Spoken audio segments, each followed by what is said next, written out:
Vous écoutez Monsieur Immo, le podcast belge qui répond à toutes vos questions concernant l'immobilier. Bonjour et bienvenue dans Monsieur Immo, le podcast dédié à l'immobilier en Belgique. Aujourd'hui, en partenariat avec le logement bruxellois, on va s'intéresser à un sujet essentiel pour beaucoup de Bruxellois, le logement social. Plus précisément, nous allons explorer le rôle et les actions du logement bruxellois, une société de logement public qui joue un rôle central pour garantir à chacun un accès à un logement décent dans la région de Bruxelles-Capitale. Pourquoi un tel service existe-t-il ? Comment fonctionne-t-il ?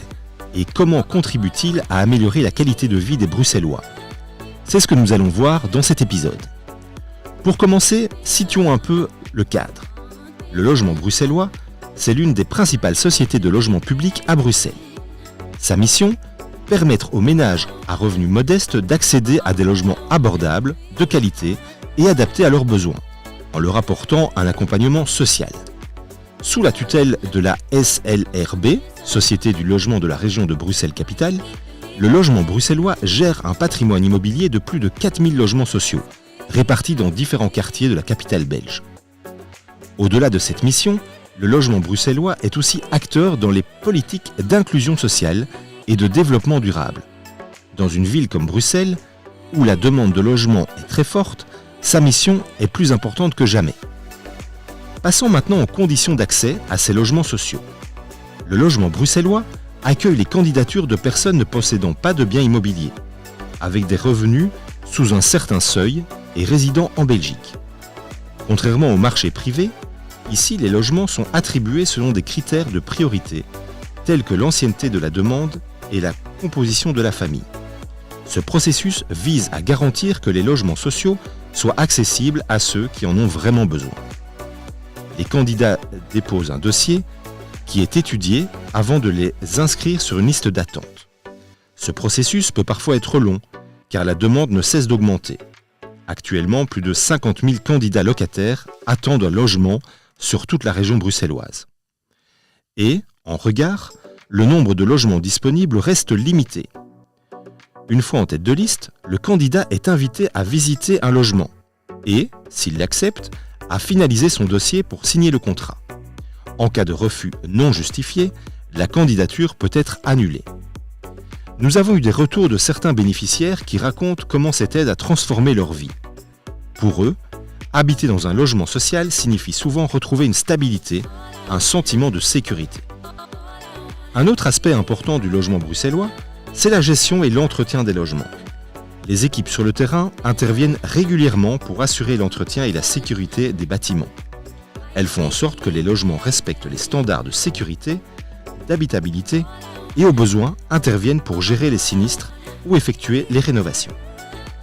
L'une des priorités actuelles est la rénovation énergétique. En effet, le logement bruxellois investit dans des projets d'amélioration thermique pour réduire la consommation d'énergie et ainsi les charges des locataires. Pour ce faire, il a lancé un programme de rénovation d'isolation à grande échelle. Plus de 1000 logements sont concernés. Les premiers chantiers se finalisent en cette fin d'année. Cela est essentiel pour respecter les nouvelles normes écologiques tout en aidant les locataires à diminuer leurs coûts énergétiques. Pour répondre à la demande croissante, le logement bruxellois lance aussi de nombreux projets de construction et de rénovation. Ces dernières années, nous avons vu l'émergence de nouveaux quartiers qui répondent aux standards modernes d'urbanisme et de durabilité. Il s'agit de logements mieux isolés, mieux ventilés, parfois équipés de panneaux solaires, de toitures vertes ou de systèmes de récupération d'eau de pluie. Le but est de créer un environnement de vie agréable et respectueux de l'environnement. Dans ces projets, les architectes et les urbanistes jouent un rôle essentiel. Nous espérons d'ailleurs pouvoir interviewer certains d'entre eux dans les futurs épisodes pour discuter des défis et des enjeux de ces chantiers.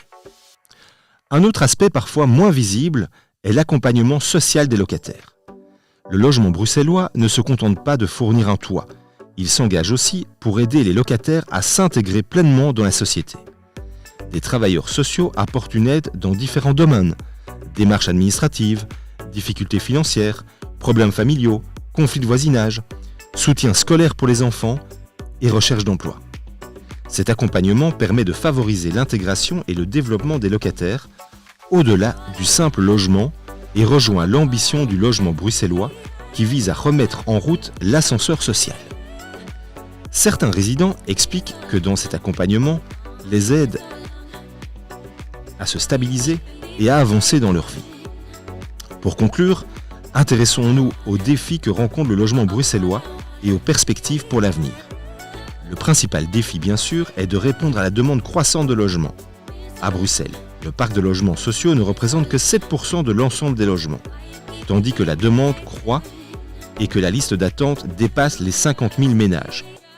Bien que la dernière législature ait permis de produire un nombre record de logements à loyer modéré, la rareté des ressources foncières et la pression budgétaire croissante rendent difficile le maintien de cette cadence.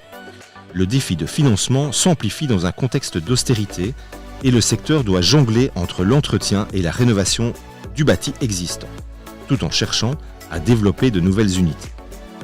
Parmi les perspectives futures, le logement bruxellois envisage des constructions et rénovations de grande envergure, ainsi que des projets pour favoriser l'inclusion sociale. C'est un secteur qui se renouvelle, qui innove et qui joue un rôle fondamental pour la ville de Bruxelles et en particulier pour ses habitants. Voilà, nous arrivons à la fin de cet épisode consacré aux logements sociaux bruxellois. En parlant du logement bruxellois, nous avons pu voir qu'au-delà de ses missions de gestion et d'attribution de logements, cette société est un pilier de l'inclusion et du développement durable à Bruxelles. Je vous invite à visiter leur site, logementbruxellois.be, le lien est bien sûr en description. Merci de nous avoir écoutés, n'hésitez pas à nous rejoindre dans les prochains épisodes où nous aborderons un autre aspect de l'immobilier. Si vous avez des questions ou des suggestions, faites-le nous savoir sur les réseaux sociaux. À bientôt dans Monsieur Imo. Le contenu vous a plu ?